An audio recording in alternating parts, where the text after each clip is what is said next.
P T R divided by 100। তাহলে P এর ভ্যালুটা কত? পি এর ভ্যালুটা হচ্ছে এক্স, টি মানে কত? টি মানে হচ্ছে 5, আর মানে হচ্ছে 10 ডিভাইডেড বাই 100। এবার একটু কাটাকুটি করে ফেলি। এটা হচ্ছে 5 দুগুণে 10, তার মানে কত হচ্ছে? X by 2। ওকে, আচ্ছা এক্ষেত্রে আমি এবার এক্ষেত্রে বের করি আই। আই সমান সমান কি হচ্ছে? পি, ও সরি আমি আগে ফর্মুলাটা লিখে নিলাম, ইকুয়ালস টু পি, পি এর ভ্যালুটা হচ্ছে ওয়াই, টি এর ভ্যালুটা হচ্ছে 10, আর এর ভ্যালুটা হচ্ছে 10 ইন্টু 10 ডিভাইডেড বাই 100।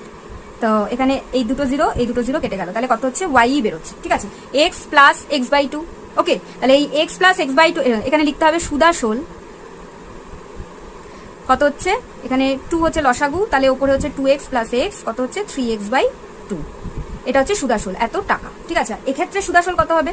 সুদাসোল সুদ হচ্ছে সরি